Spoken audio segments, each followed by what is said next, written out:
Motorola launched the Edge 50 Pro, everyone loved the design, the display, the cameras, but the processor felt a bit underpowered. But this year, Motorola has gone all in with the Edge 60 Pro and gave some really massive upgrades in terms of performance, battery, camera and more. But everything comes at a cost. So for all of these changes, were there any corners that were cut or is there any hidden catch? Well, in this video, I'll give you a complete clarity of the Edge 60 Pro with both the good and the bad. So yeah, let's get right into it. First of all, you get pretty much everything in the box, but there are two changes this time. First is that you don't get a case this time. And second is that the provided charger is an improved 90 watts charger, which was only 68 watts till last year for the base model. The second change is actually good. And if I talk about the phone, the first thing that I noticed is that the in-hand feel is extremely good. Although the weight and the thickness didn't change at all, but it still feels thinner. And if you just take a look at both the phones from the top, you'll notice that the frame is slightly thinner this time. I also noticed that when placed on table, the phone doesn't wobble much, which was the case last time. Alright, let's talk about this back now. The phone comes in 3 different colors, and the one that we have with us is the bent out dazzling blue. The other 2 colors come with the usual vegan leather back, but this one has this nylon inspired texture. It's not as soft as leather, but it's much more grippy and has this nice texture all over. The frame is plastic this time,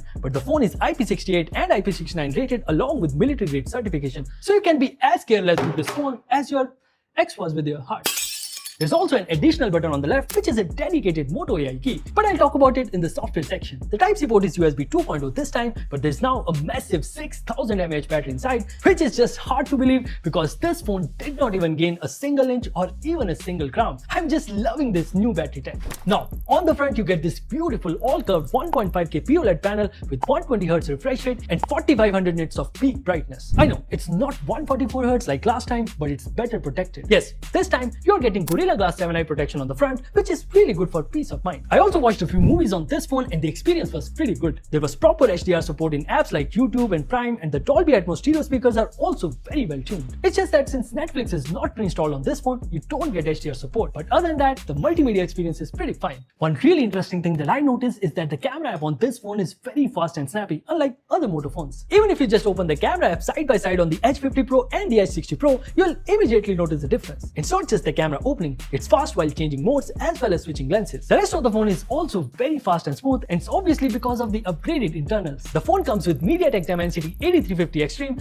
with 8GB of LPDDR5X RAM and 256GB of UFS 4.0 storage in the base variant. Both the processor and the storage type are big upgrades, and that shows in the benchmarks also. In both Antutu and Geekbench, the scores are much better than last time, and in 3D Mark Wildlife also, the improvements are quite visible. In gaming, BGMI is running at 60 FPS and COD Mobile is running at 90 FPS. But don't worry, the processor is definitely capable and the phone should get higher FPS support as soon as it goes on sale. Overall, the performance upgrade is a welcome change, and more storage in the base variant is also very thoughtful of Moto. Now, one more thing where they have put a lot of thought is the software experience. Yes, the phone is now loaded with AI features and there's now a dedicated AI button. Here's how it works. Just long press this button and Moto AI 2.0 is activated. Now, on the basis of what is there on your screen at that point of time, you will get quite a few options. For example, I've opened this article about Moto Buds Loop on bbomb.com, and on the basis of it, I'm getting suggestions like generating image of the Moto Buds Loop, or I can also save it in the memory. I can also explore it with Perplexity, and there you get 3 suggestions. You can just tap on anyone and it'll open the Perplexity app, and from there on, you kind of know how it works, right?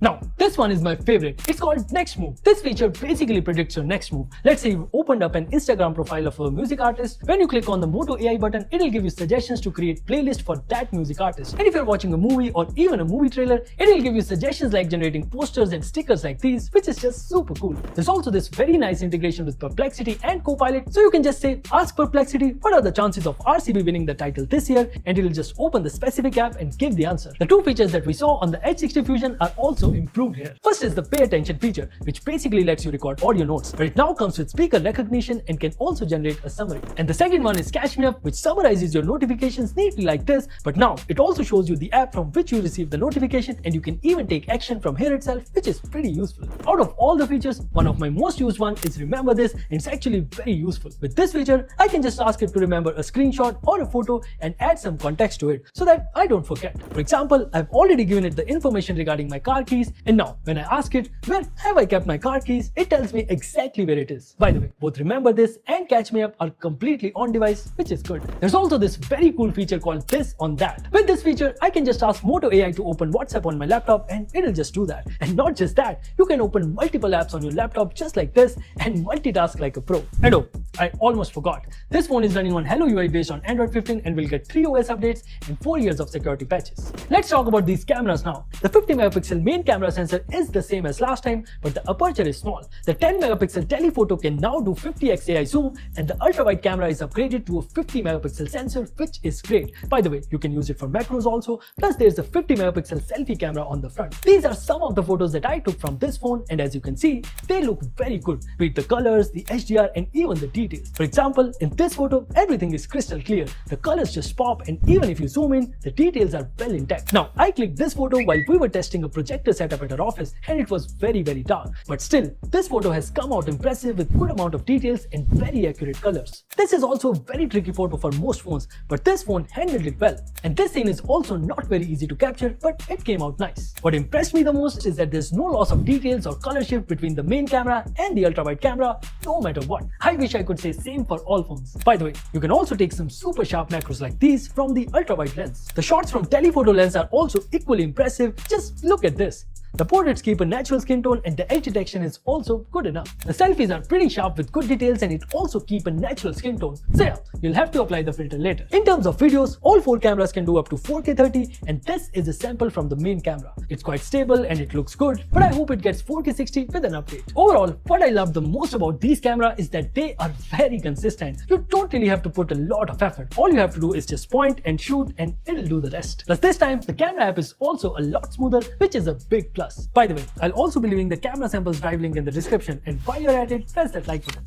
Finally, there is now a bigger 6000 mAh battery so you don't have to worry about battery life anymore. This phone can easily last your day even with medium to heavy usage, and with the included 90-watt speedy charger, you can charge the phone fully in less than 1 hour. You also get wireless charging support, but it's slower than last time. By the way, I also want to mention that this is world's best rated battery with DxO Mark Gold.